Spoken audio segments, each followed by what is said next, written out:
a minute, how would you describe it? And first of all, before you do that, give me your name and spell it for me and where you're from. My name is Tanya Wangsmo, Tanya-Wangsmo. It's Norwegian. And I'm from Olympia, Washington, and I went to the University of Portland for undergraduate studies.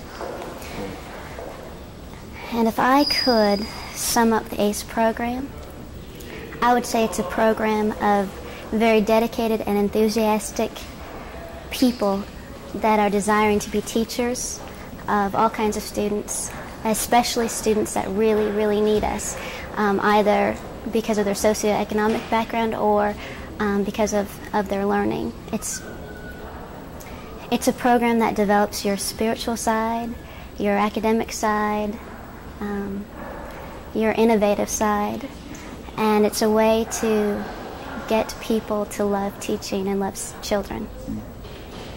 When did you first kind of recognize or think that you had a desire to teach?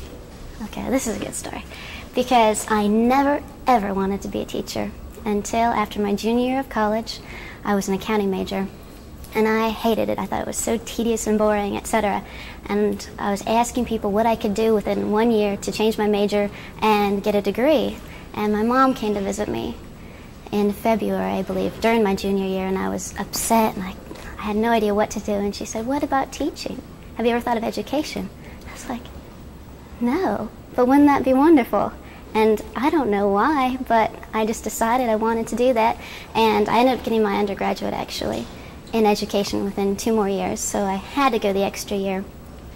But it was the best thing that ever happened to me. I started talking in class and sharing ideas and getting ideas from other people and working with children. It was wonderful. What do you see the role of a teacher in a Catholic school? You've been out there for a year. Right.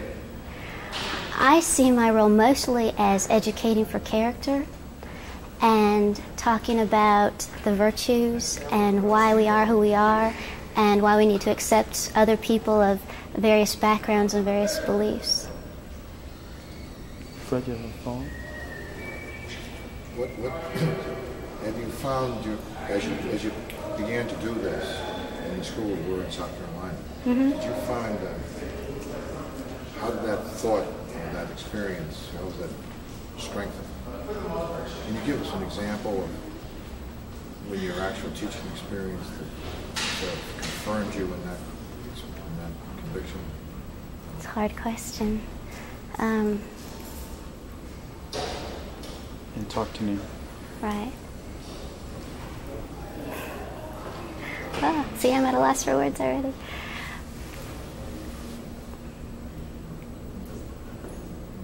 I have to say that my students at St. John Neumann, they're very well to do on a socioeconomic level, but they really need to understand who other people are and why they are that way.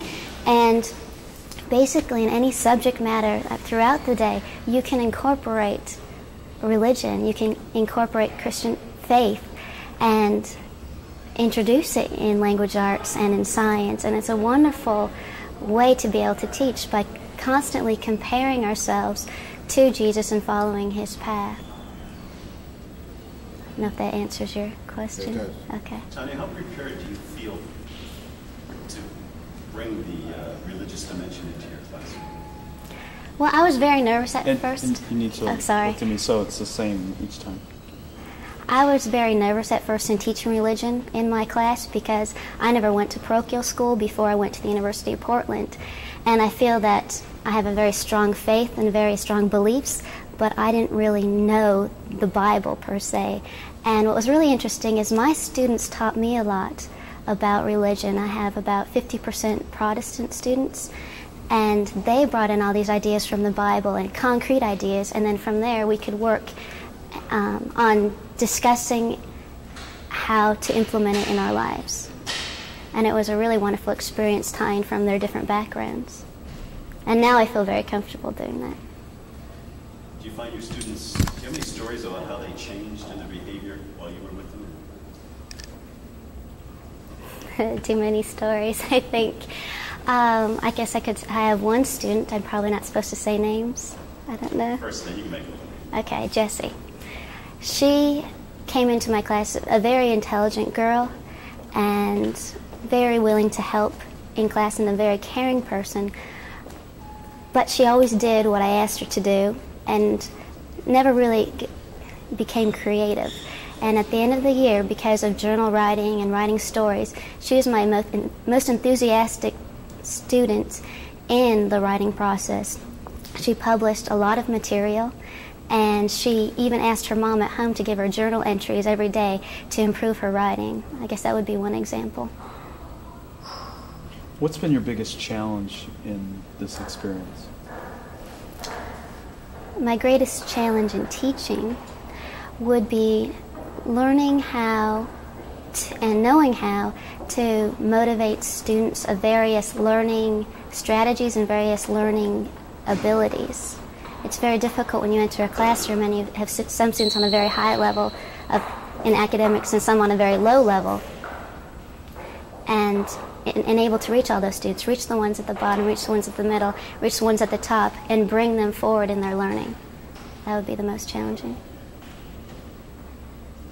As you move on, what do you really feel that you would need to give you a better preparation or background in dealing with the real issues of church teachings, and religious education issues for your classroom?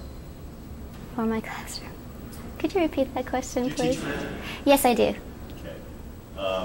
What do you think you could use as a support or more learning or things like that to improve your classroom lesson plans, preparations, and things like that? Okay, to improve my preparation for lesson plans and teaching religion, I would say I need to look at outside resources to bring in maybe some role models for the children. For example, I think it's very helpful to bring in clerical people and lay people who exude what a Christian person should do in their life.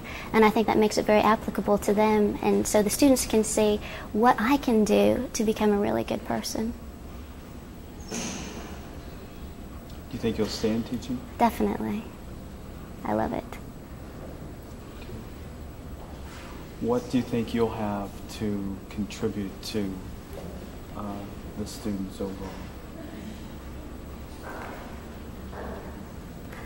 Overall, I'd say I contribute a feeling of mutual respect with my students, of being able to express yourself in your own way, and in creating a community in the classroom so that my students in the future will understand and know how to work with other people as they go through their lives. I think that's probably the most important thing. Have you had an opportunity to share what you're doing in the school, share with your peers here in the program? How helpful has that been to you? We have a lot of... In terms of? Your own spiritual formation. Spiritual formation. We have a lot of opportunity in small group work and especially in our classes to sit down with people in various subject areas and talk about how we teach things and why we teach things. And I think the professors are very good about bringing in the spiritual side of what we teach and why we teach. They bring in prayers in the morning and we discuss them and we talk about the reasons behind teaching. I guess that brings in the spiritual side as well.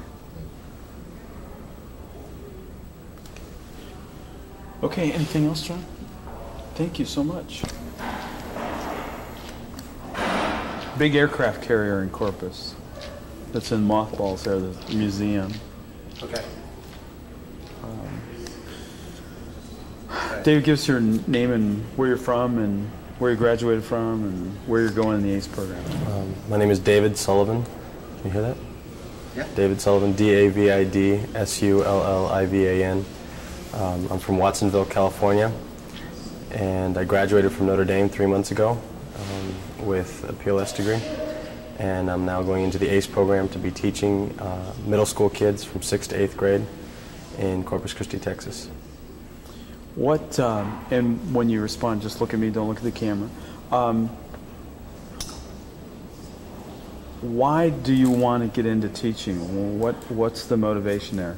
And in Catholic schools, what's the motivation behind that? They don't make any money. It's No, I know that. To be honest with you, I didn't want to teach. I don't think. I wanted to make an impact on the Latino community, and I wasn't sure how I wanted to do that, but I wanted to give some service back to my community, to the people that helped me get to where I am today. And I imagined myself going back to California to work for this program. Until the first week of the school year, I was sitting in a room in my dorm with, can I say names? Father Scully, Father Warner, and a number of other people there. And Father Scully told me about the nature of the ACE program expanding into the Southwest and Texas. And he asked me to not only join, but to recruit some other people to get involved. And it started making me think a lot about it. And when I think about things on a deeper level, I need to pray about those things. And I got a sense that this is what God wanted for me, that this is what I needed to do. And again, like I say, I'm not sure that it was what I really wanted to do. I wanted to be able to be of service to other people, but in California, back with my family, with my friends, with people I knew, people who could support me. And I felt like I was really going out on a wild ride by going into Texas or someplace so far away from any connections that I might have had. But I'm confident, and I think that this is what God wants for me, and if I tend away from that, then I'm not going to be happy doing what I'm doing. The money is not a factor for me. It will be someday, I'm sure, with a family and things like this, but I'm free with that respect right now, and I just want to be able to have something to live on and be able to give as much as I can of myself to these kids that need me. What do you, as you describe this experience, what do you think that you can bring to the program? To the ACE program? Yeah, to teaching in school and at Corpus Christi. What strengths do you feel you already have? I'm going to be teaching at a school that's 98.5% Hispanic. It's got a faculty that's, I think they have one male in their faculty. A lot of these kids, I'm expecting, if they're anything like the kids back home, are going to have problems with stability in the household. Parents who are working, overworked, don't have time to spend with their kids. Fathers may not always be around. I know my role as a teacher is not to be a surrogate parent, but I'm hoping that I'm going to be able to be a role model for these kids, that I can give them something to aspire to, something to hope for, that they will be able to see that someone like myself ended up going on to a university like Notre Dame and became a teacher, and that these things are challenging, that these things are fun and exciting, and that they actually produce things in society, that I don't have to be making money in some Wall Street firm. So I'm hoping that I can do that for these kids, for both males and females, that I can be a role model, that I can be a spiritual guide, that I can help these kids to aspire to something in their lives. Did that answer your question? Yes, it does. Okay.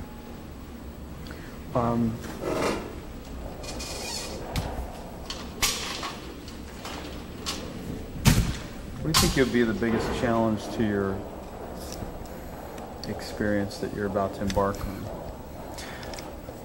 I anticipate some discomfort among the faculty and my principal, maybe. I'm anticipating that they're not going to like, well, not that they're not going to like this, but that they're going to be uncomfortable with this young teacher coming into their classroom and engaging the classroom in totally different ways. I can see my class on a typical day up and dancing, or sitting on the floor in big, large groups, interacting with one another, talking out of turn, things you wouldn't expect in the classroom. But I can see my students learning from it. And I can see the attention of the classroom move from getting the grade in order to pass the class to wanting to explore out of curiosity, out of a passion for the learning itself. And I anticipate some discomfort with other teachers because of that. That may be a challenge that'll be difficult for me to overcome, to try to justify my style of teaching and to show how this is the way I teach, this is the way I want my students to learn. Especially because of the fact that I don't have that experience underneath me to be able to demonstrate it exactly. Were there, in your history, were there any teachers that really stand out who influenced you in your life?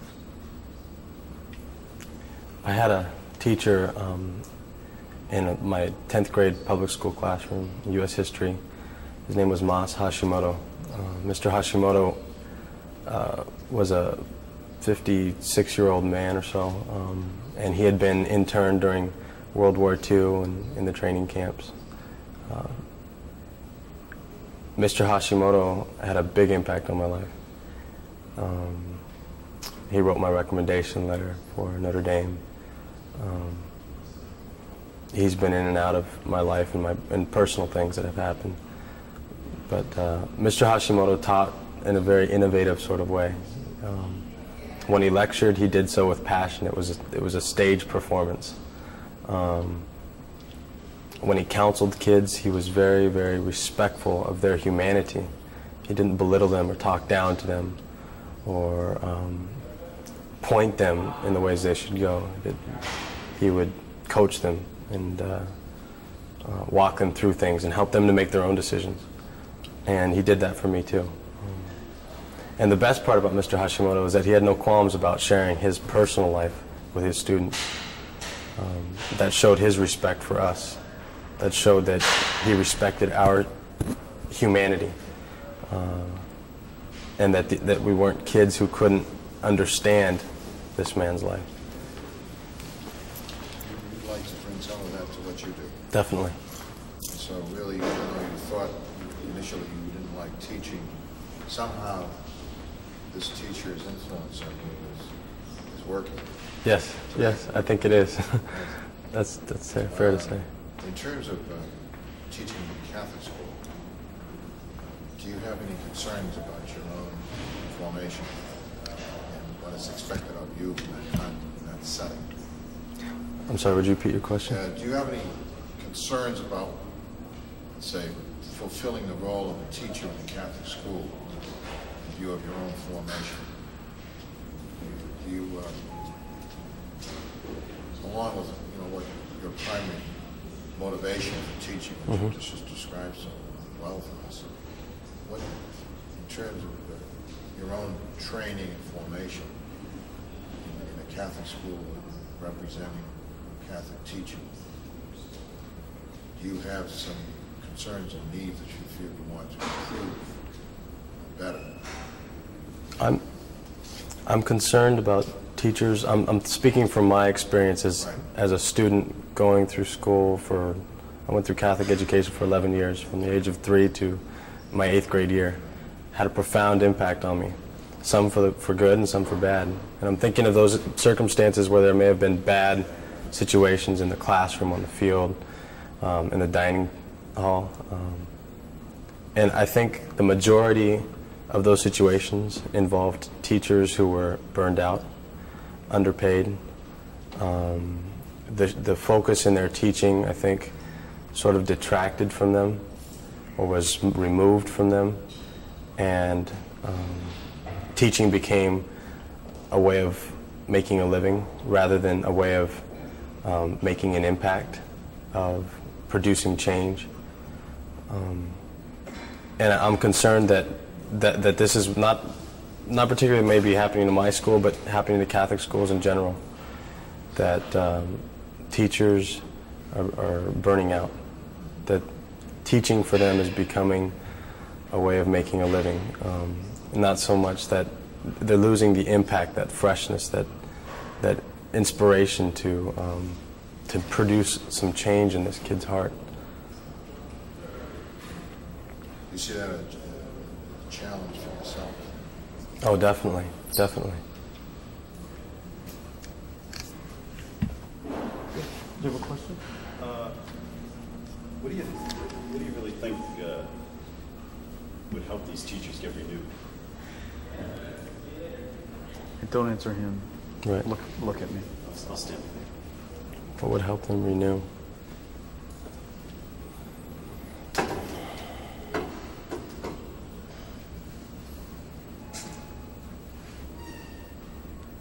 That's a tough question.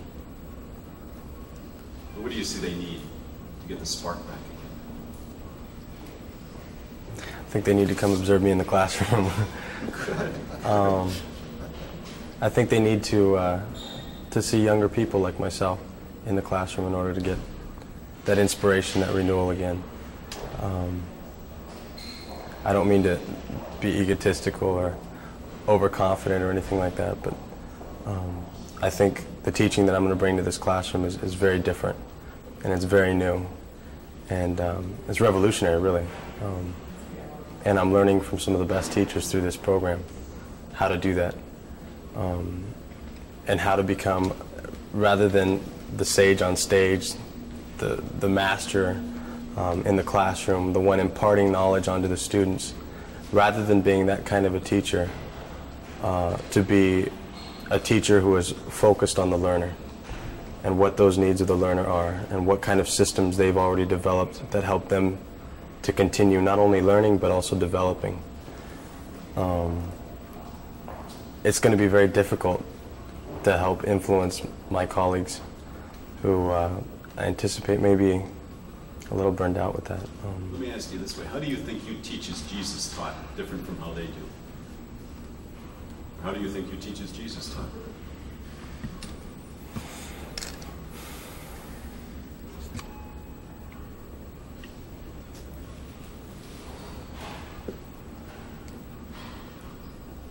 I think teachers need to spend more time asking questions with questions the way Jesus did.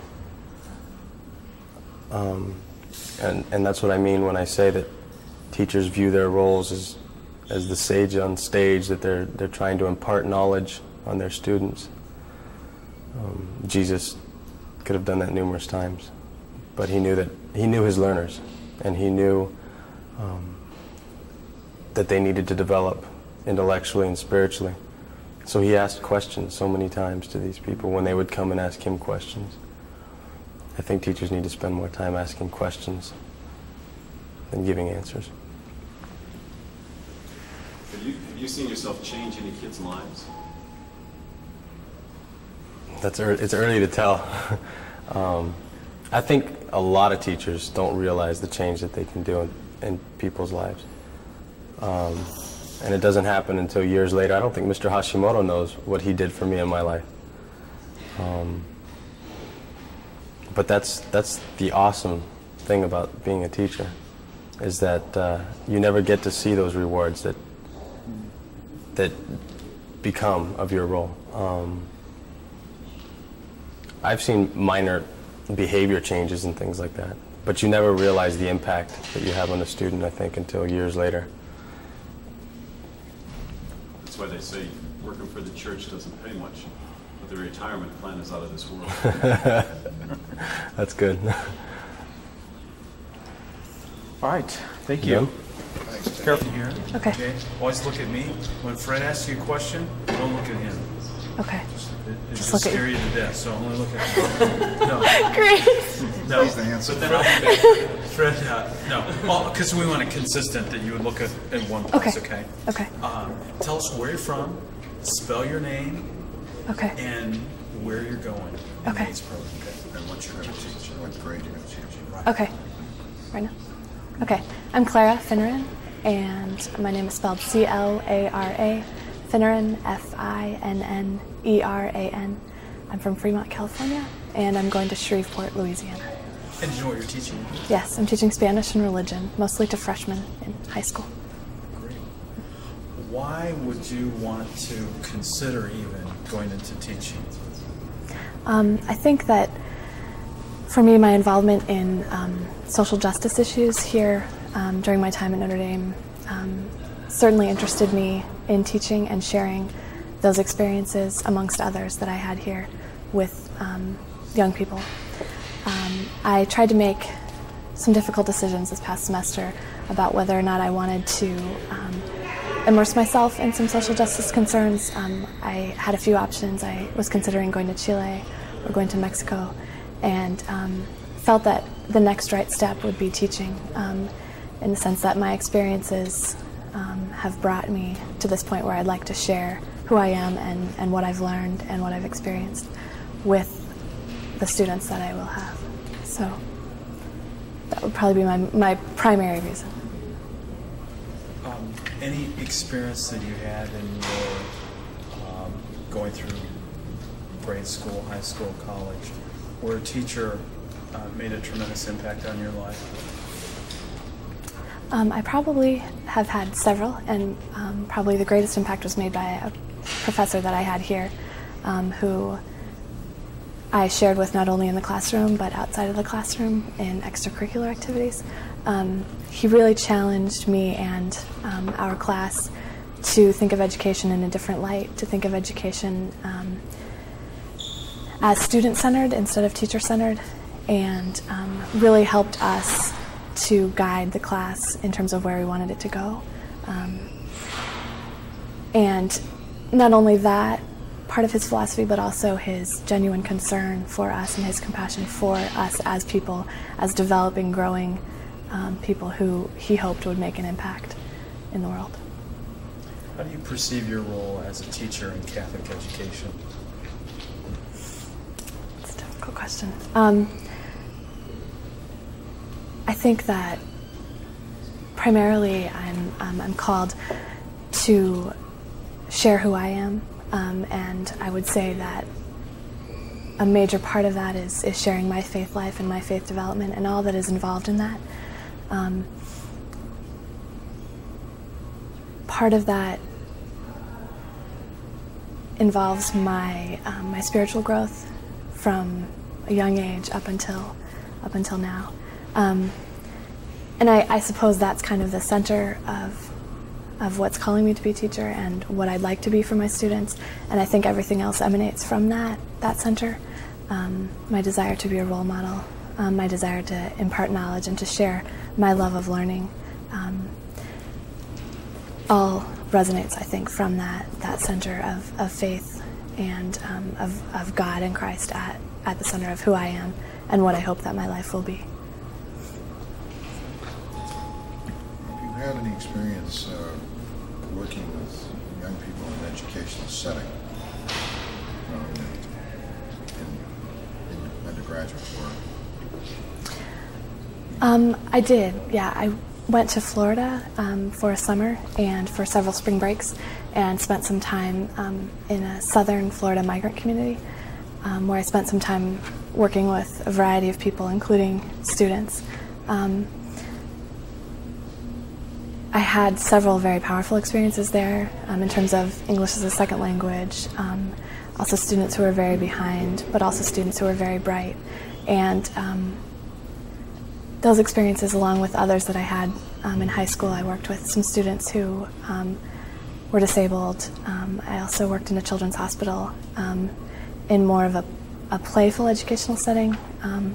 But those experiences have probably all somewhere had a part in this decision to teach in Catholic schools.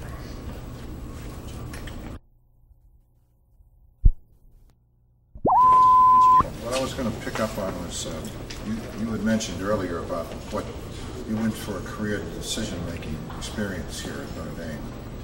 And, it was a very thoughtful and reflective time in your life.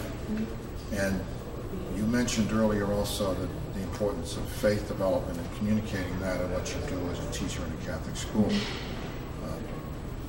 The experience you had this year was unique in your life. And so you built on that and you made this decision. How do you see spiritual formation and what will make it work for you? What's going to help you in strengthening that as you enter into this new experience in Shreveport? I would say perhaps one of the greatest things that I'm looking forward to in the sense of spiritual development is relying on the other members of my community.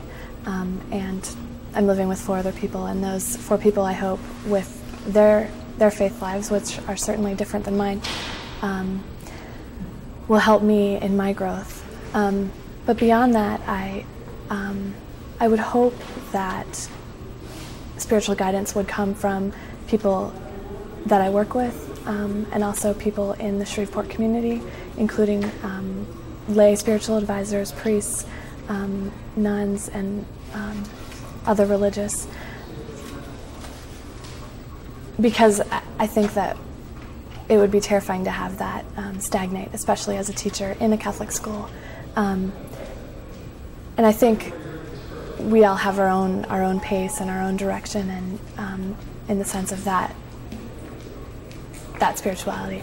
And so I would hope that those people who would work with us, including my community members and other people, would be flexible enough to see what our needs are, what my needs are, and to go from there. Oh, Jordan. Thank you. Sure. Wait a minute, get back there. All together, don't look at it at all. Okay. Look at me, and Father Jordan might ask you a question. So Brigham I'm might ask- allowed to look at Father Jordan over Don't here? look at him. Look right at me always. Okay. Okay. Just for consistency, okay? Sure. All right. Wait, Where's- one more time. If they ask a question, I still look at you? That's correct. I know that's going to be difficult, but I'm sure you can do it. Okay. Start with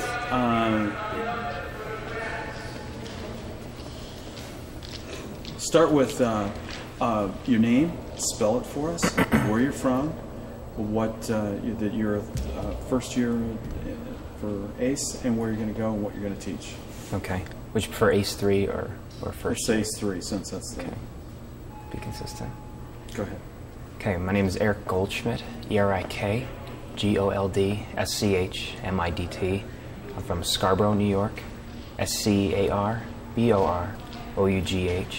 and I'll be down in Pensacola, Florida at Pensacola Catholic High School, teaching 9th grade English.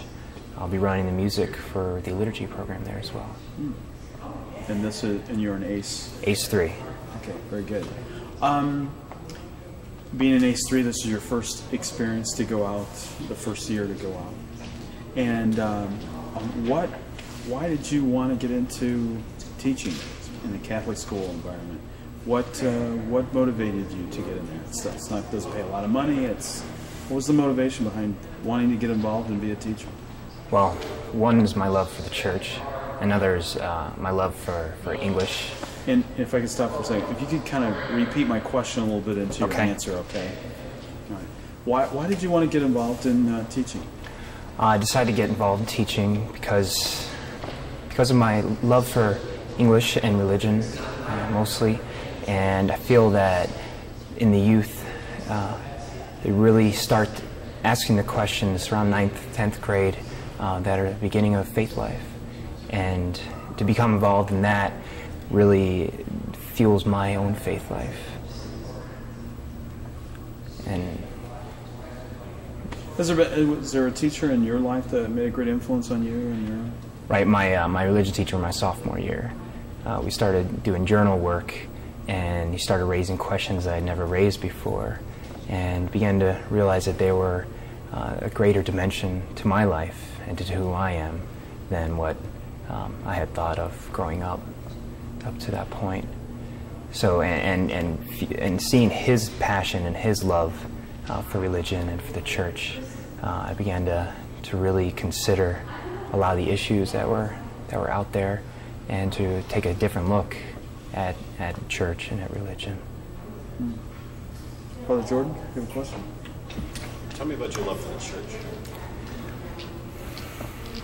I think my love for the church definitely is stemmed in a sense of community, because I found in our country and in our world there's such a direction towards disunion and competition and isolation, and bringing people together to explore who we are and who Christ is. That, for me, is such one of the powerful aspects of the church. And especially what I'd like to find is to have that grow in the classroom. Because the church can push its members to challenge each other, to work together, to explore life together, and allow each to develop their own personal gifts. And that's community. Good answer. Fred? How do you think your English classes are going to be scoped by your religious background? Our little kid. Right. My English classes, I think, will raise a lot of the questions that we all have, that we all seek to answer throughout our life, and those are the questions that give us meaning. And in a faith life, that's what we are searching for. We are searching for meaning to who we are and to why we exist. So one example is, over the summer I had an opportunity to work in Riley High School. It's a South Bend public school. And we went over a section on speech, and we studied the I Have a Dream speech by Martin Luther King Jr. And the assignment I gave them was to write their own speech entitled I Have a Dream. One of the students looked at me and says, "I don't have dreams." And I said, "Yes, you do. Keep trying, keep trying." And about 10 minutes later, he looked up and he had a tear rolling down his face. And he said, "Can you take a look? Is this okay?" In the first line, it says, "I have a dream that my father would come back to life." And that, to me, that's the root of faith life, is seeking for something more than what we have. And that to me makes teaching worthwhile. In carrying out this the way you feel it should be done, whether it's in English, religion, or even in music, what kind of preparation do you feel you need to continually have for that? Apart from preparing a particular class in terms of what you believe and why you believe it, what Jesus teaches, and how that is meaningful to you so that you can communicate that teaching to your students. I think one important aspect that I think the church can offer its teachers would be to have retreats and to examine this question of school and as the issue of Christ as a teacher, and what that means in community and what that means in understanding ourselves, and then to develop that on our own so then we can bring that in the classroom. We can have a direction, and even scripturally, to understand what Christ was talking about in the Gospels and what Paul was seeking for in those communities that he was writing to. And that's what we're trying to build in this world. So you look for opportunities both formally and informally to reinforce that, what you just said. Right. How prepared do you think you're going to be to answer questions that may come about on faith, church teachings and things like that in your classes?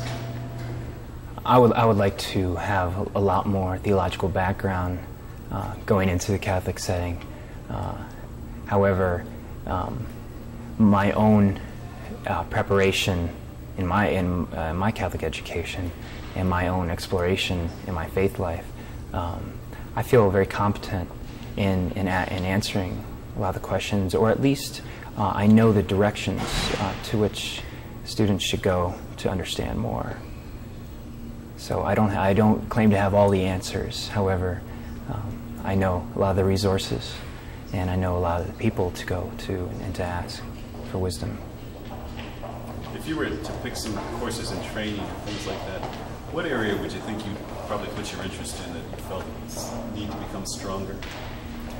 I would like to have a stronger background in the church's teaching on morality and values, because my education is focused so much on church history that the concerns that the children have these days are the issues that they're dealing with, and that is where the struggles of faith come in. And if if we can't reach out to students who are dealing with real life issues, that's when people just reject the church and reject religion altogether, because when they don't understand the meaning behind some of the church's teachings, that's at that point is where we can really affect their lives. Whereas church history is very important, and however, I think it needs to be balanced with something that they can really relate to and questions that they have at that time. You have a lot of excitement and anticipation going into this teaching experience, and it's Pensacola, right? Right. How do you think you'll be different? What do you think will be unique about your style and your presentation? I think what's unique about myself is that I'm very excited. I have a strong passion for what I've been studying and the materials that we'll be covering in the classroom. In teaching English, for instance, we'll have a poetry section, and I write poetry and I write music, and that will be a great resource for me, is to just explain who I am and why I write, and I believe that's some of the essentials in the curriculum is just to understand the meaning behind writing and literature, rather than just critical analysis, but to really get at the core of the human issues that writing brings up. And that's my joy in that. I think it will be a strong asset. Eric, talk a little bit about music, the liturgy, your contribution. I've been asked to run the music for the liturgy program, in which I'm very excited for as well. I think music is a chance for everybody to offer their gifts, to contribute to liturgy, and that's what I think I've found in the youth ministry, that's what is church for young adults is when they can participate, and when the liturgy becomes their own, and they realize that they are an important part of the church. So bringing together, I hope to have a small choir where kids can, different children can use the instruments and different talents, and that's praise for God. I mean, that's when you use your talent to say thank you to God and to bring people together. That for me is ministry. Good, great. Any questions? Cool. You're going to ignore the camera altogether? You're going to look I'm at just me? look at you? Yes. Okay. Father Jordan will probably ask you a question. Can I look at him? No. Okay. And Fred Brigham will probably ask you a question. So I have to focus on you the whole time? must focus on okay. Time's Been at. second year. Okay. Right. And then we'll ask you a question, okay? Okay. And if you spell your name also. Okay. This is for a person who does a I think transcription. I know how to spell George. So. Okay. You'd be surprised what our transcriber does. Oh, really? Spell both of them. Go ahead. My name's George Keegan, Georgekeegan. I'm originally from Rumson, New Jersey. I am in my second year in Alliance for Catholic Education, and I'm going down to Biloxi, Mississippi. How would you describe to someone who didn't know anything about the ACE program? What's the ACE program about in 1 minute or less? The ACE program is about a community that comes together and thrives through service to the communities at large, but also to themselves. And also it has an amazing religious, spiritual background, which is not able to be seen unless you are inside of the ACE program, going to daily masses, living in community. And it's basically a support structure that gives us as much support as we need as first-year teachers, and something that always we know we can fall back on. And it's just a program that has meant so much to many people, and I think will in the future. You had a desire to get into this program a year ago, and you've had now a year's experience. Has that desire changed any? Has it been enhanced? Has it been... I'd like to call it a passion as opposed to being a desire. Throughout my life, my parents have always taught me to follow my dreams, And this year has only strengthened this dream to be the best teacher I could possibly be, to be the best Catholic teacher that I could possibly be. And it's always been a passion. I think I wrote that in my entrance essay to ACE and to all the other service programs that I applied to. And it's always been something that's always been thriving inside me. And just this year with the kids and them teaching me about my religion, about myself, it really has strengthened the flame inside me to teach more. What do you think the attributes are of a Catholic teacher? The attributes, without a doubt, it's caring. That is the greatest attribute of a Catholic teacher. It's getting to know the kids a lot better and caring for the kids on a level that I don't think these kids have ever seen. And it's getting to know yourself a lot better too by caring for these people and making yourself a better person, but it's only making yourself a better person through these kids and the way they teach you and the way you teach them. How do you feel your faith life has been nurtured by the program? My faith life started to be I broke my neck 2 years ago in a freak accident, and my faith has grown since then, but not until I really got into ACE, where summer evenings were spent with 80 of your closest friends at Mass, and then going down to your different sites and having Masses in your own home, having Masses with your school, but also just having that spiritual dimension that you never really had before in your life that ACE kind of offers you. Do you feel that having started out that way, do you look, as you continue your work, for additional nurturing from other sources to strengthen what you believe and what you teach, and how you teach it? As I taught religion this year, I saw myself learning a tremendous amount about my religious faith and what I had missed through schooling for the 18 years of my life. And it really has made me go on a personal search to find my religion and to find my faith strengthened in this search. And it's something where I think it's benefited the kids a lot more, because I have found myself searching so much that it can only just carry over to them. Was there any teacher in your life that was a tremendous influence on you? I don't know if I could say there was any one teacher, except if I had to say my parents. My parents were always those two role models that taught me how to be a good Catholic, how to be a good person, and I think I would be doing a grave injustice to them if anyone ever asked me who the greatest teacher of my life was. They taught me everything about myself and about who I am today. George, how prepared do you think you are to answer some questions, some tough questions that kids may ask you as church is teaching to? Let's wait just a second till that rumble. Maybe a message from the Lord. Bad question. Maybe not that prepared. Could you stand away a little bit? He didn't like that. This poor man, his hair is going to turn black again if I get struck. I think the greatest book that has been my greatest resource this year has been the Catechism.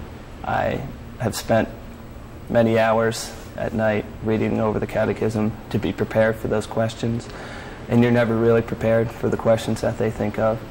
And it's always something where if I don't know the answer, I guarantee them by the next day I will have the answer, just because it comes back to that personal search for my faith, that I want to know everything about the Catholic faith, and I want them to too, but I want them to know it on a personal level, not just on a factual level.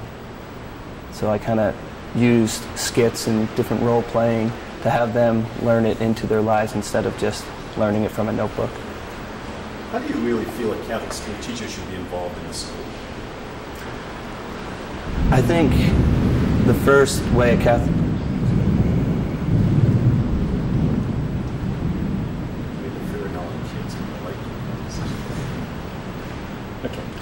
I think the first way a Catholic school teacher should be involved is to be involved in the kids' lives, to know where the kids are coming from, to know the problems they're having at home, and to just be there for them as a resource, as a good role model for them to come and come and talk to.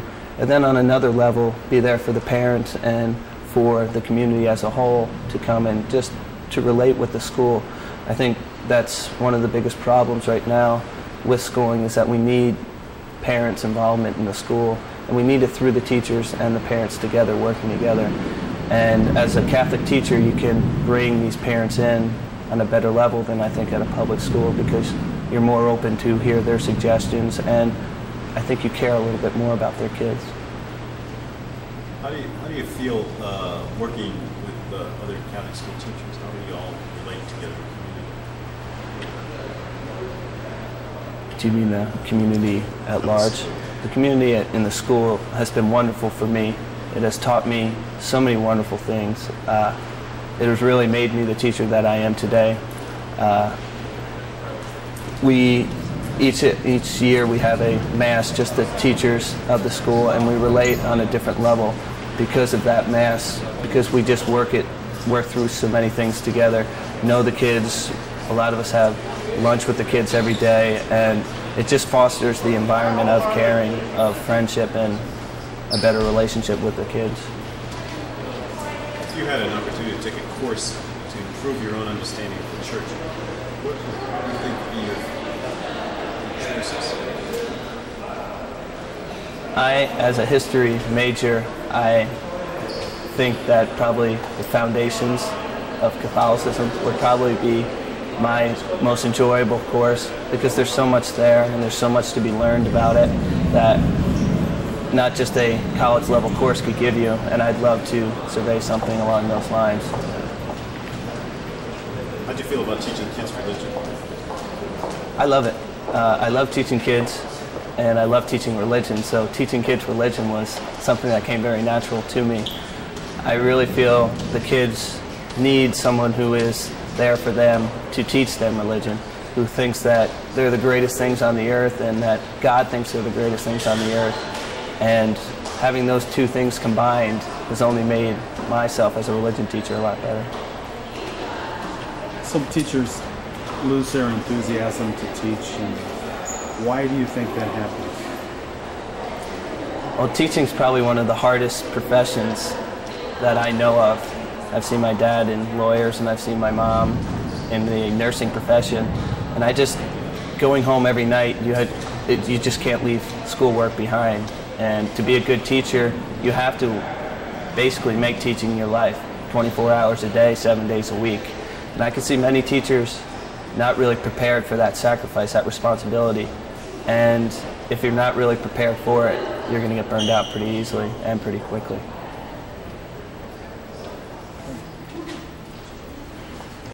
You taught? The first year I taught 5th grade, self-contained, in Jacksonville, Florida. Jacksonville, yeah. And then second year I taught high school U.S. history and religion, freshman religion. So. Yes, Jacksonville. Mm-hmm. High school both times? No, first year was 5th grade. 5th grade. So elementary school, and then I switched schools and moved up to high school, and that's where I'd stay, definitely. Okay, hang on, I gotta do something. You are. Well, we're experiencing a little technical difficulty, and we'll be with you in just a second. Sure. However, How do we have to stand? Do you want us to? you're doing great. Just whatever's comfortable, and you're comfortable. You can do that. Yeah. There you go. And don't be afraid when we talk.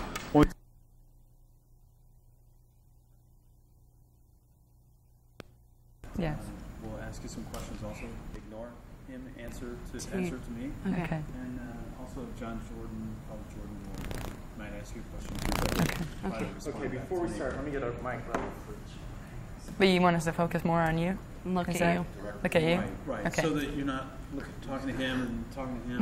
Looking at the cross. Well, Jesus. One at a time, tell me who you are, where you're from. None whatsoever. None. Nope. Any brothers? Retired. Yeah, there's one that's a librarian, and he's the only one that's present in the school anymore. Okay. We're going to ask you this all over again, but if you could, both of you, give me your name, spell your names, where you're from, where your experience was with ACE. for teaching, and what you will be doing after ACE. Just real quickly, this is for documentation. My name is Katie Ball. It's Katiebeaal. I'm a native of Chicago, and for the past 2 years I taught at Redemptorist High School in Baton Rouge, Louisiana. And next year I will be moving back to Chicago, and I will be teaching at St. Ignatius in Chicago. And my name is Kara Courtois, Karacourtois, and I taught in Jacksonville, Florida for 2 years, and I'm from Long Island, New York originally. And I will be a campus minister in Forestville, Maryland, at Bishop McNamara High School. Spell Kara. Kara, Kara. Both of you had a desire to get into this program, the ACE program, and that was a couple years ago. How has that desire to teach evolved and changed over the last 2 years? Do you still have that desire? Absolutely, yeah. More inspired than ever, I think. For me, I'll be a campus minister, as I said, and the spiritual dimension of the teaching has promoted me. I was a history major, and I thought I was more the academic sense, but in my last 2 years, I saw that my strengths are more in speaking with the students in a spiritual level, and maybe taking it out of the academic nature and working with them in the service dimension. So that's what's led me into campus ministry. But I'll be able to use my teaching techniques in the classroom to promote peer ministry. When I left college, I went to St. Mary's, and when I left, I was a science major, and I had a desire to go to medical school. And I stumbled across this program through different papers, and I went to some meetings, and I had applied. And it's very ironic because teaching, I think, is what, I found something that I enjoy doing and that I consider one of a gift of mine. And I think it's through teaching that your kids get to see who you are as a person, but at the same time, you're there as a role model for them. In today's world, kids don't always have ideal role models, and you serve as a Christian role model for them to help them. It's not so much what I teach or how I teach it, I always tell my kids, but it's, who you are going to become and who you're going to be. And I think that as a teacher, you're one of the main persons who sees them day in and day out, and if they can see strong values and strong morals and ethics in you, and then they're going to go on to model them. And I think that they make my day more so than you often make theirs as a teacher. What was the biggest challenge the last couple of years for both of you? That's a good question. There's a lot. I mean, it's a daily challenge. I think I had a challenge coming from college where you could be a perfectionist in the different things that you did to realizing that that's not the ideal role model. For the students is being absolutely human to them in every capacity, and being very consistent in who you are. And there's a lot of challenges, and I guess that challenge is your energy level most of all, and I guess that's where I fell back on the spiritual dimension to provide that energy. I agree with you on the energy level. It's a very challenging to go in there day in and day out and act like this happy, peppy person and leave all your personal problems on the doorstep that you've dealt with in terms of community or you've dealt with on a personal level. And you have to walk in every day and wash out all those problems, or if you have a problem with one class, when the next class walks in, you can't carry that with you.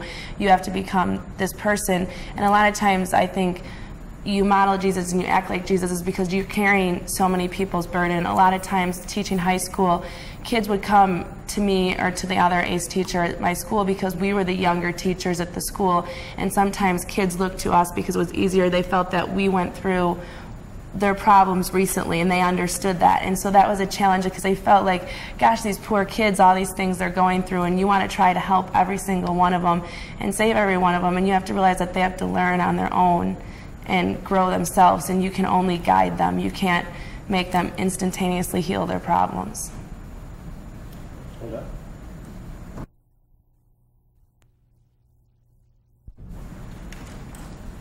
You mentioned how you adjusted your own approach after you saw what some of the needs of the students were.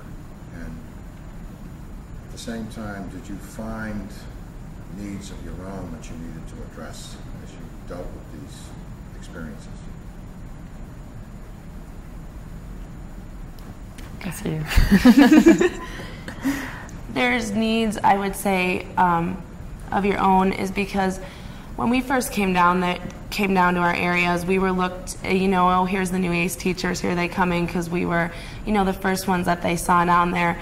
And a lot of times everyone was like, oh, do this, do this. And you just got swamped with, like, be the coach of this, moderate this club. Can you help us after school with this activity? Can you tutor this kid? Would you like to be principal? Right. And we never learned to say no. And, one time I remember my principal came up to me and goes, Katie, it's all right to say no.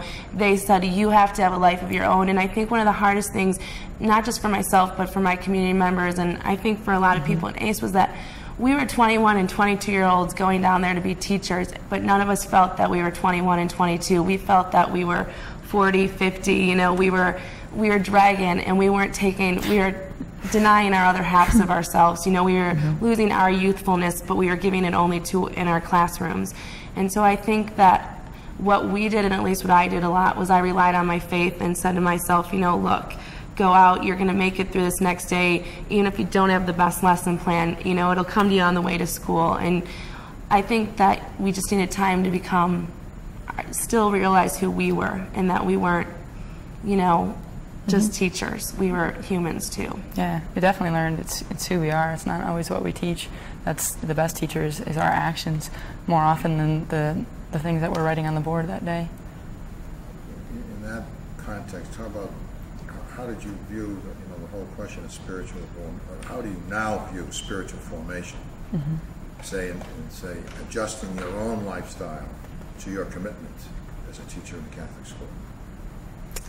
I think it was very well known among as we went down there, realizing that we're very visible in the community. As Katie said, that we were new, we were young, we were, very excited about what we were about to do, and that we were very visible, especially in the smaller communities.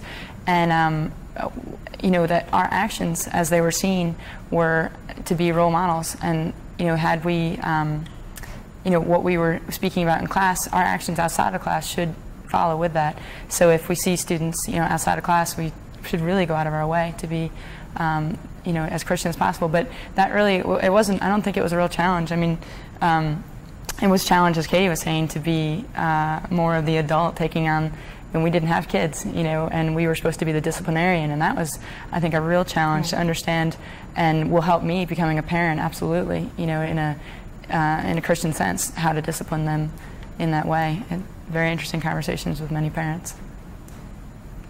What did you find you mentioned earlier about some of the problems that students were facing that they came to you with, and then how you helped them work through as best you could under the circumstances you were working.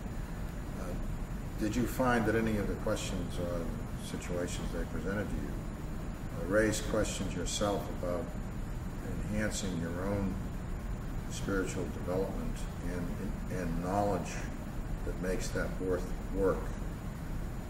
Did you? Absolutely, yes. I'd agree.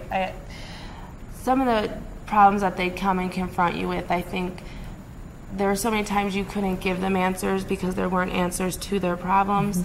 And so, as I said, you had to guide them, and it was through your actions and through, I would always say to my kids, pray about it, make sure I think them knowing that I would pray for them or be thinking about them made them feel better. It meant that someone cared for them. And I think that showing them that you had a faith life made them realize that it was all right to have a faith life, and to show that you had a faith life and you had this spirituality growing, and you helped them develop it even further. And it was through your actions, like you said. I think sometimes our actions spoke louder than our words did. Yeah. Having had that experience, do you feel that each of you need to make room for yourself after you leave this program to nurture your spiritual formation on a continuing basis? Absolutely, yeah. I will be living in a very similar community situation with 3 other ACE graduates. We'll be living in Arlington, Virginia, and teaching together in a Catholic school. And the reason we've chosen to do that rather than just go off on our own is because we feel like we need to continue that spiritual dimension and come together in prayer each night and break bread together and bring the community. One of the benefits of we'll have 3 teachers working in the same school is that we're hoping to spread that with the faculty, invite them to dinner, invite them, to sit down to a meal with us. One of what's interesting about what you say is that a lot of teachers today, both in public and Catholic schools, feel isolated. Feel isolated from the community, feel, in some cases, burnt out and not having the right support for what they're trying to do. You have had a meaningful experience in your teaching, and a significant factor has been the community experience, which you don't see now as a luxury, I guess, from what you're telling us, but a necessity for you. Yeah. And that any opportunity that strengthens that sense of community is something you'll be looking for. Yeah. I know that speaking about the community and having the students witness the community, whether it was at a track meet or at some kind of school event, or if my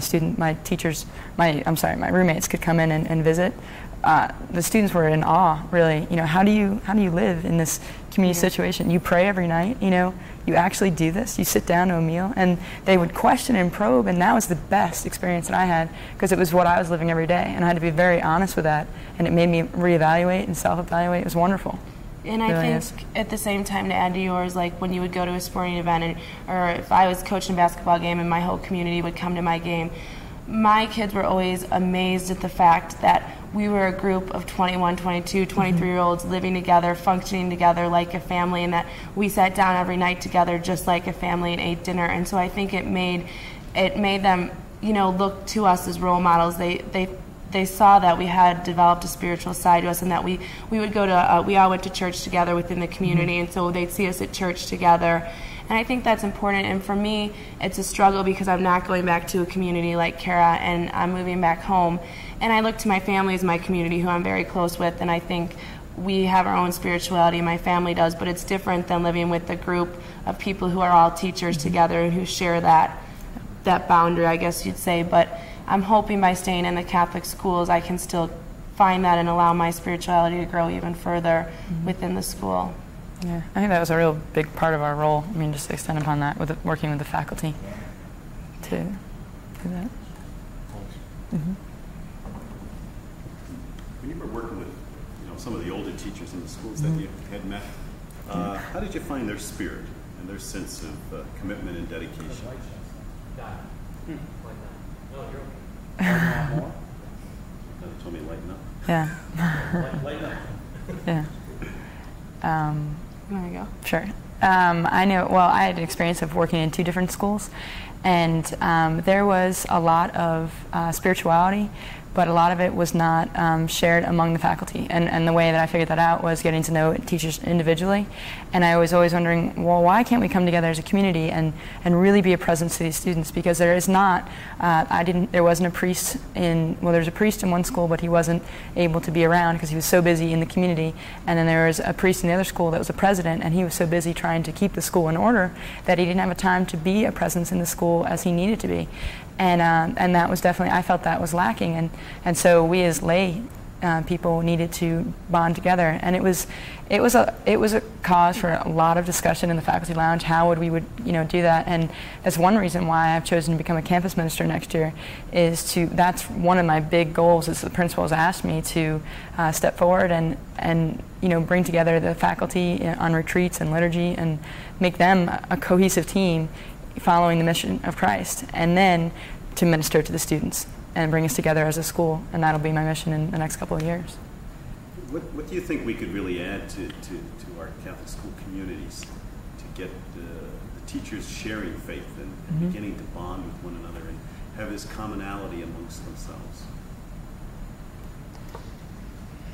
Well, the school I was at was a little bit different than Kara's, and it was a smaller high school, and we actually did the Share the Faith program. I don't know how familiar you are with that.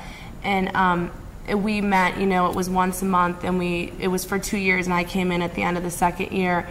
And it was a good program. It's well designed, but I think different teachers have different attitudes, and that's what, it's hard to bring people together who all don't want to bond by the same thing, and to get those people who don't want to be a part of it to be a part of it is really a challenge. And it's a big, as Kara said, as a campus minister, it's going to be hard to do that, but I don't know what the answer is, and I don't know if we have chapel sessions, possibly in the morning where teachers come together and pray together before school. Something like that might bring the teachers together as a community, and then you have to work with the kids, I think. Mm-hmm. Do you think your experience of most teachers within the Catholic school, at least for the past 2 years, really know why they're there, or why the church runs these programs? That's a great question. I think that's something that I've actually was thinking about doing a research paper on that we needed for our graduate school. Asking why do you choose Catholic schools over teaching in a public school, or why is teaching? Is that a vocation? Is that just a job? What is it for you? And we would talk about that pretty readily. And I think a lot of teachers went in not really understanding, not knowing that. And I think that was one of the greatest things that ACE brought, was there was a lot of open discussion between faculty and ourselves, because we went in thinking vocation. I think this is a calling, and I'm trying to figure it out whether it's a calling. And these people were, a lot of the teachers that we worked with had been there for 10, 15, 20 years, and would look at us and think, whoa, what are you doing in the classroom? Because you're identifying more with the students. But then again, you have this spiritual dimension to you, and you're coming back on our adult level. And how can we, mix that all together? And I'm not sure if I'm answering the question exactly, but I know the teachers, a lot of them would say, I like the way that you can balance, your spirituality with your teaching and become the Christian educator. I think it's hard because you have people who are teachers who really want to teach and who really want to share their faith and be an ideal Christian role model for the students. But then I think at the same time you have other teachers who are just there as a job, as you said, or just because they want to coach, or and they're just there as a filler, and they're not showing the kids outwardly, and they're not showing it to the faculty either. So I think, I'm not sure how to answer the question. I don't have a direct answer to you. I think, I just want to, one of the things I came across in this past year was teaching about being judgmental, because that was just a huge thing because of cliques, especially in high school. They have big cliques, and that can develop among faculties, because I had a faculty of 80 this year, and you can have a teacher, especially, and when students approach you and say, this teacher doesn't teach well enough, they want, they don't talk with us on our level, and we don't have the right to judge them, because especially when they are really touching some students in different ways, that differently than we would touch them. And that was such an eye-opener to me, because we weren't coming in there on a white horse, and we weren't expecting to be changing the whole school around. We were coming in there maybe to touch one life. That's what my mom always tried to let me know in the days that were really tough. Yeah. You maybe touch one life, and you don't even know you're doing it, but to be able to talk with the students about what is being judgmental, and to realize you have to do it yourself every day by not judging the other teachers who are, and you don't know where you're going to do it. You may do it in the classroom, you may do it by being their coach, you may do it by showing up at their play that they're putting on for the school. You never know when you're going to do it. So to teach as Jesus did is the great theme. How do you see yourselves teaching in that fashion? Sandals.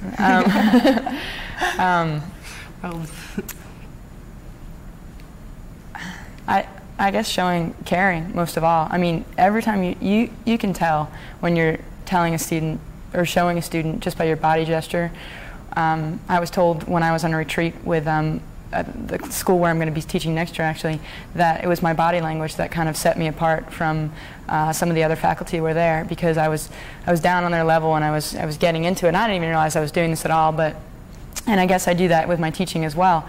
That like Jesus walked among the people. Jesus walked with the people. Jesus suffered with the people. Jesus carried a cross just as we carry a cross, in a different way every day.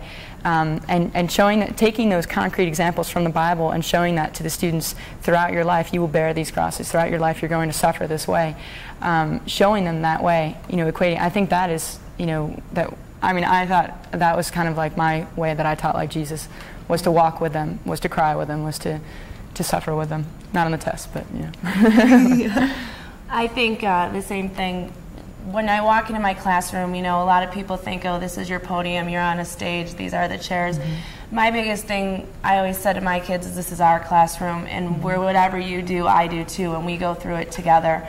And as Kara said, I think your gestures, I mean, around my school it was the joke that I was known as the hugger because I'd always be the one like, oh, have a great day or see you later, you know. And I think that just by touching a kid or putting your hand on them, you know, they're like, oh, she cares about me. And I think one of my biggest things was always to treat my kids equal, no matter how upset this one kid made me, you know, don't take out that anger on him, you know, help him to work to change whatever he did wrong, but treat everyone as equals. And I think if you find out a little bit about their lives some way and you build on that, or you say, oh, so you like wrestling, or oh, I heard your favorite food is this, or you're good at art, and by picking out those little things in an individual, it shows them that you care, and it's the whole nurturing aspect. I think if you nurture the kids and feed them, then they're going to come to you, and you're going to all walk together. I know that the, you know, do unto others as you have done, as you would like done to you, is absolutely, it's in the back of my mind every day that I'm teaching. That would I want a teacher to just call on me out of the blue and I'm not prepared to answer? And no, you know, that's no fun. But you know, of course you have to keep the academic standards high, but to let the kids know, you know, in a small way that maybe you're not achieving, you know, maybe you're not the A+ student, but it's really great the way that you are so great in group work, or you know, whatever it is, and without being fake. And I think that's most important, is that Jesus was real, and that you as a teacher need to be real. And the students are the best judges of knowing whether you are faking it or not, and that's For sure. That's so true, unfortunately, sometimes. Where did you get all this understanding, you two? Yeah.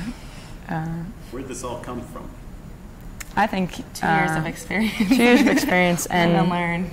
Yeah, I know that Notre Dame has been the most wonderful experience for me, and the friendships that I formed here were nurturing, you know, and the family environment where I grew up, not just my immediate family, but the community in which I grew up. They really, you know, a whole village takes, you know, the whole village takes to teach one child, you know, and that's absolutely how I grew up, and that's Notre Dame fostered that, and then I only want to give that back to the community. I mean, it's, you know.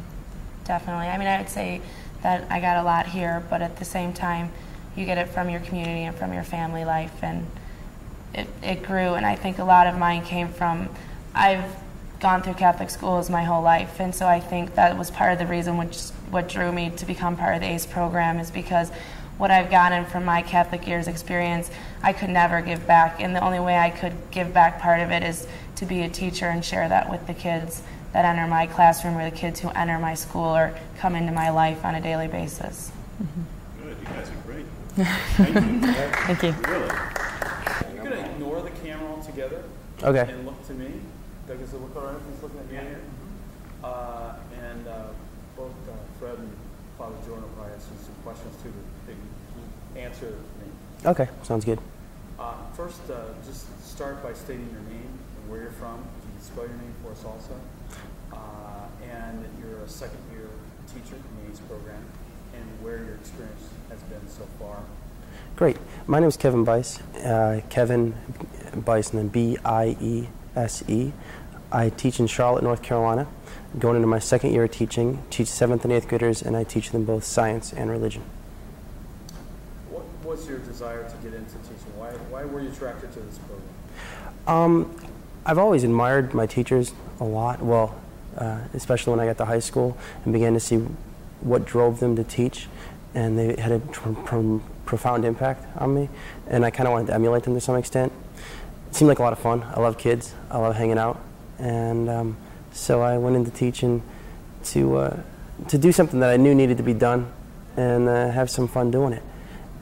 I also think in our society today, there's a lot of kids that grow up without having a real solid family home network, both upper and lower class kids that grow up in that situation, and so there's a real need for teachers to not just teach subject matter, but to teach them a little bit about how to grow up too. So I wanted to do some of that. What's been the greatest fulfillment so far in your own life, personally, doing this? I guess the greatest fulfillment so far in my life is those times when you realize that you're getting to relate with a kid that you didn't relate to a month ago. I have a child who just graduated from 8th grade named Sei Gabatua, and his family's from Africa. I teach in a predominantly upper middle class school, and his dad drives a taxi cab. His brother was shot in a drug deal a couple years ago. His mom was not around, and it was really hard for him at the school, and we got into a big fight one day, and because he wouldn't pick up the cafeteria, like I asked him to, and I said, I asked him to pick up some stuff in the cafeteria, and he didn't want to do it. And I was mad. I was the teacher, and he's going to do what I say, and it was my first couple months, and it took me a little while to figure that out. But I was going to do what I said, and he wasn't going to do it. And we got into a big fight, and he ended up doing it, but he left. And I talked to the assistant principal at it afterwards, and he says, "Has it ever occurred to you that you were asking, and I know you didn't mean it this way, Kevin, but you were asking one of the only African-American children in a school that's almost all white, and yet all the janitorial staff is African-American. Has it occurred to you what might have been going on in the kid's head?" And I said, no, it hadn't occurred to me. I just thought he wasn't listening to me. And it made me think. And from that day on, he came up and actually apologized to me, and I apologized back to him, and we had a really good relationship. Kid's one of the best artists I've ever seen. He's a phenomenal genius at art. And so it was exciting to get to work with him and see him develop his talents. Most exciting to kind of grow up. I grew up a little bit, and I knew that he knew he had a link there then. You work with other Catholic teachers. What have you learned from them, and what do you think they've learned maybe from you? I think that, it's easy to come into a school as 22 years old and from, Notre Dame or whatever, and think, oh, I've got all this energy, and I look at all these old fogies teaching out of grammar books and think, what do they have to offer? And yet I've learned tons from them as far as how to organize a classroom, as far as how to keep going on a daily and yearly basis. It's easy to have a lot of energy for a month. It's hard for 9 months. And so the older generation of Catholic teachers, I think, have a lot to teach us about tried and true techniques, about how to love kids, not always in a really highly dynamic, interpersonal, throwing the football way, but to just be there for them day after day. And then younger Catholic teachers are a lot of fun to hang out with. We go out a lot. I have a lot of things in common. We're all poor, so we go out to the same places, and so it's a good time.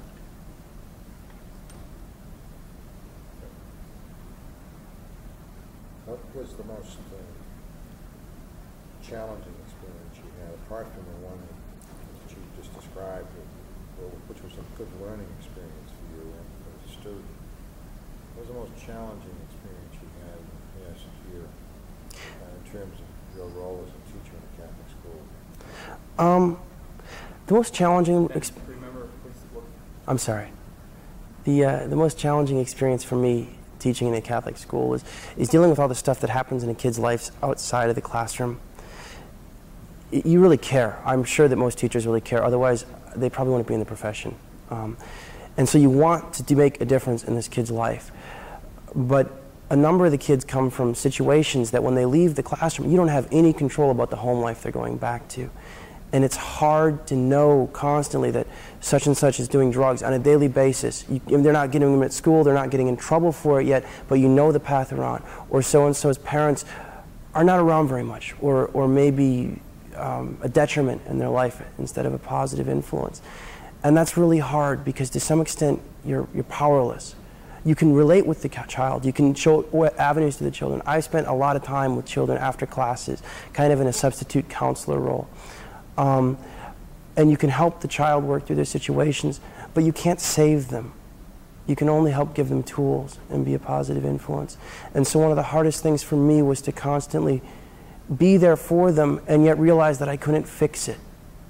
And that's just a lot of determination and a lot of faith. But I think that we might make a stronger impact than we realize. We can't fix their home lives, but we can show them that there's another way. We can show them that maybe the role models that they've been exposed to for part of their life so far aren't the most positive, but there are other paths to take. And that can be a positive influence. But it's hard not to have immediate returns. It's not like mowing the lawn. You don't do it and it's done. You don't save a life and it's done. You know, you don't teach a kid and they know everything. You just keep showing up and keep doing the best you can, and trust and faith that you're helping, and more important than your help, that they're growing. In what way do you seek or find the need for spiritual formation? That's sort of a given if you're talking about preparing for anything that you're doing in terms of representing Catholic teaching as Jesus did. But again, building on your experience, what was most meaningful to you in terms of spiritual, and has been most meaningful to you, spiritual formation as you went into the school each day? For my own spiritual formation, my community members and the friends that are in the program, the ACE program, the Alliance for Catholic Education program, are really important to me. They're a good check. They're a group of people that are interested in growing in faith, and so when I would get frustrated or I would have a down week, they would be there for me. Constantly making a commitment to go to Mass on a regular basis, to show up even when you're tired or you're bored or whatever, to keep showing up, to pray with your community members on a weekly basis. We prayed every Wednesday night. Every Wednesday night we'd get together and pray. And it made a big difference. And sometimes I was excited to do it, and sometimes I wasn't very excited to do it at all. But always I'd come out of there realizing that God was walking through this with me. You know, if I want to think of myself as being a Christian teacher, then my ultimate goal isn't to tell them all about me. It's to let them know that about God. And the only way I can do that is by trying to stay in contact with that myself. And just keep making the show at Mass, making the show with praying, showing up. And then you realize that God's with you. Just not to give up, because sometimes it's hard. Kevin, what do you teach? I teach science and religion to 7th and 8th graders. How do you find the relationship between the church's teachings and science and many of the developments today? It's funny, because when I first tell people I teach science and religion, and they're like, and you're the same person? You know? Any problem with schizophrenia? No, I don't see the two disciplines, academic subject matters, as being contradictory at all. The science is a way for people to help do good things on Earth. Through science we have medicine. Through science we have exploration of getting people around better places. We have trains. We've got I don't know what else we have. A lot of stuff through science, and the interaction between the church and science they're not exclusive. The church teaches us how to live and what to value and how to treat people. Science ideally gives us better tools to do that with. Things come up like evolution, genetics, topics like that, and they're very much on people's minds, and they're very much in the media today.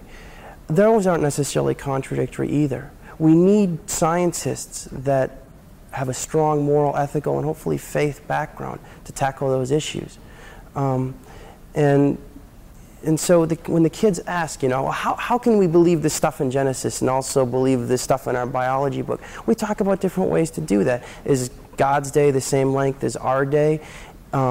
Is science theories are just that, they're theories. It doesn't mean we just say, oh, hogwash, and push them aside, but we have to look at them as theories and realize that 100 years ago a theory was different than it is now and will be different in another 100 years. But all the academic exploration we do in science and in any discipline, I think for a Christian has to come from a backdrop of faith.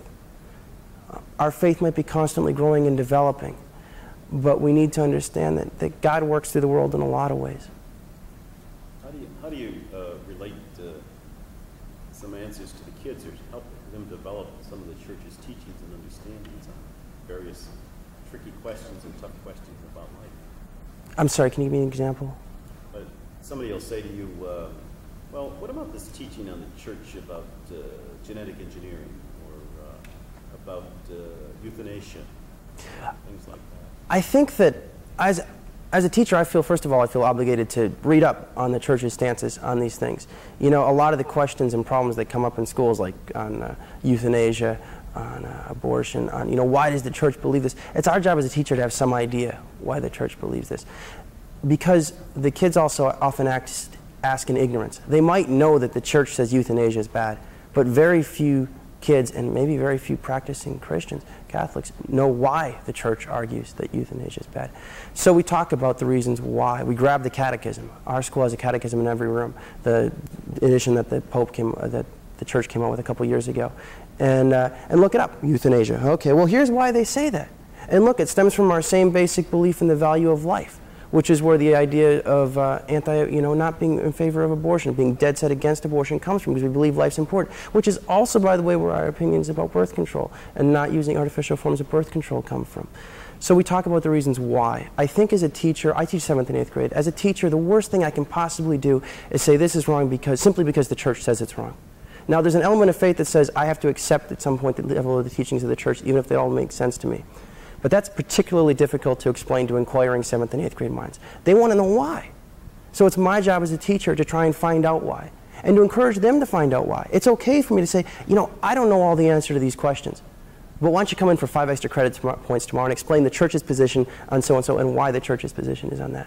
And then I can do some more work, and we can get together, and as a